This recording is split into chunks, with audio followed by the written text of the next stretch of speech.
Well, we've seen a sickening rise in anti-Semitism across the West since the brutal attack against Israel on October 7, but no more so than at our universities here at home. We've seen anti-Israel encampments, campus buildings occupied, classes interrupted, and Jewish students harassed. So much so, many have felt unsafe to even go to class.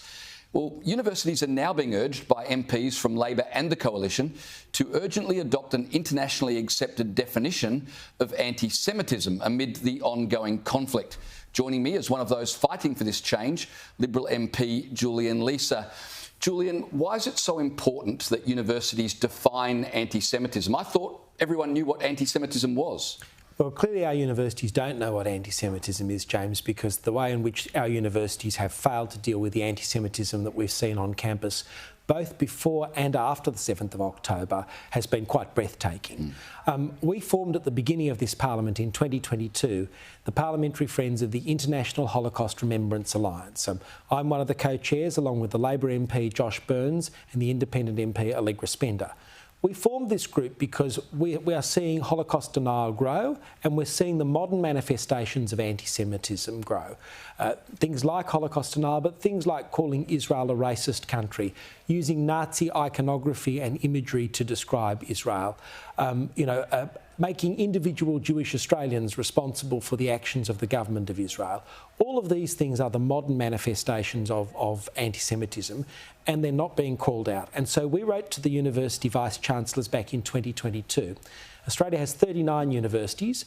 Only 5 have adopted this definition, and it just beggars belief, but it speaks of the problems that we have at universities at the moment, where universities are failing to recognise anti-Semitism, they're failing to call it out, and they're failing to do anything about it. Can I just pick you up on something you just said there? You said that you've contacted universities. This was back in 2022. That's correct. So you were calling for this recognition of anti-Semitism long before the October 7 attacks ever happened. That's exactly right. Australia was signed up to the International Holocaust Alliance definition of anti-Semitism in 2021. Scott Morrison, as Prime Minister, said we adopt this as a people and as a nation.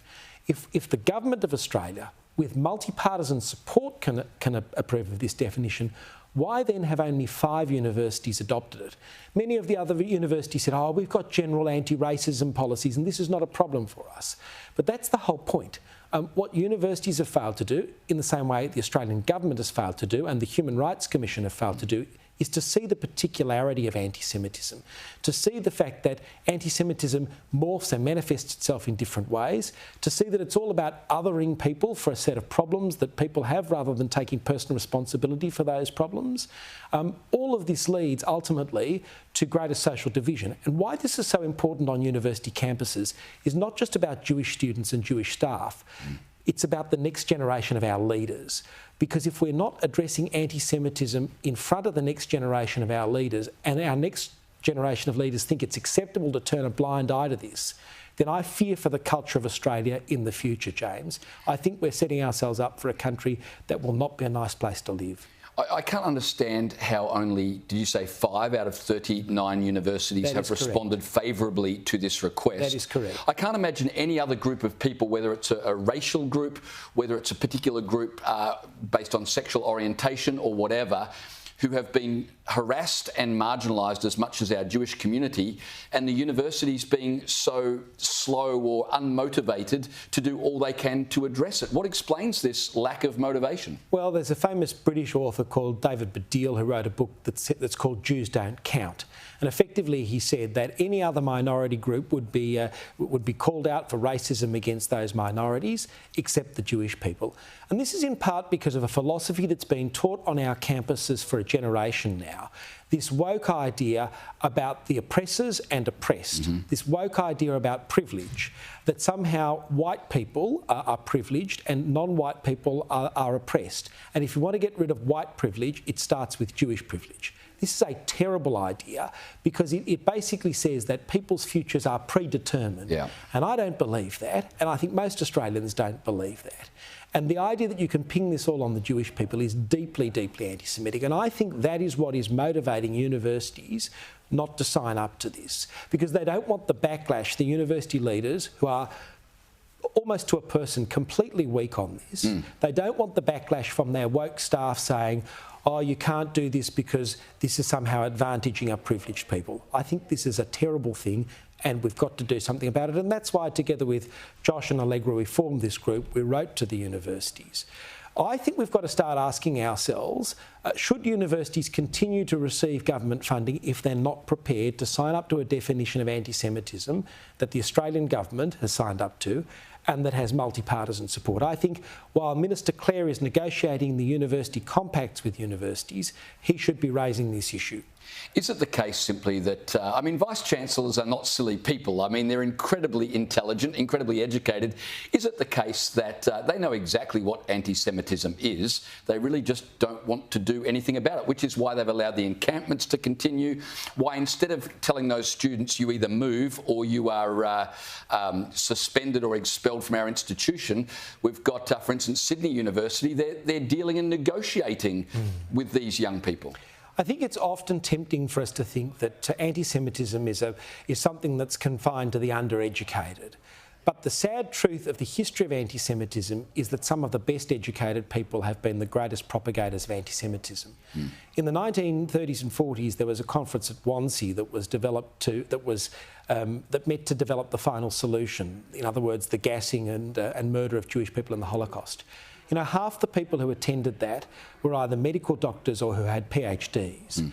What the Vice-Chancellors are doing here, they know exactly what anti-Semitism is. They know exactly what phrases like river to the sea means. They know exactly what intifada means. The fact that they know this and are doing nothing shows that they are deeply complicit in this. This is why, James, I've been calling for a judicial inquiry into anti-Semitism on campus, because this isn't just confined to Sydney University. It's right across the sector.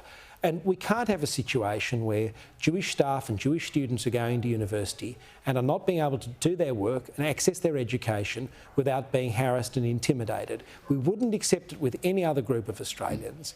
And what is worse is that we are basically teaching every other Australian who attends university it's acceptable to treat Jews like that. And that is not what I think we should be doing. Your call for an inquiry into anti-Semitism, the government want an inquiry, but it's got to be a broad inquiry into all racism, not just into anti-Semitism, almost like they don't want to admit there is a particular issue with the treatment of Jews. They don't want to admit that. Is that your reading of their reluctance to support that inquiry? So it's twofold, and I'm absolutely sick and tired of this. I'm sick and tired of anti-Semitism just being lumped in with general racism because it is different. You know, anti-Aboriginal racism doesn't have a conspiracy behind it. Anti-LGBTI sentiment doesn't have a conspiracy behind it. Islamophobia doesn't have a conspiracy behind it. Only anti-Semitism does. And it is something that morphs in every generation. But secondly, this government wants to give this task to the Australian Human Rights Commission. This is the body that is charged with dealing with racism in our country. But for 6 months, they failed to condemn the anti-Semitism that we've seen in this country. The President of the Commission, at Senate estimates, failed to call out anti-Semitism. She could not even condemn Hamas for the terror attacks. And the new Race Discrimination Commissioner, handpicked by Mark Dreyfus, who would be doing this inquiry, refused to say that from the river to the sea was a violent statement. He said, it'd depend on the context. And then they've got lots of staff and contractors that have been engaged in anti-Semitic acts, including the doxing of Jewish artists, and have called for Jews to be treated in the most horrendous fashion. There is systemic racism at the Australian Human Rights Commission, and that's why Jewish communal organisations have said to the government and have said in media statements that the Human Rights Commission is completely the wrong organisation to do this. I'm calling on the government to adopt my bill for a judicial inquiry so we can get to the bottom of this, because when the culture is rotten in a sector, it's only a judicial inquiry that can get to the bottom of this and achieve the cultural change all Australians want.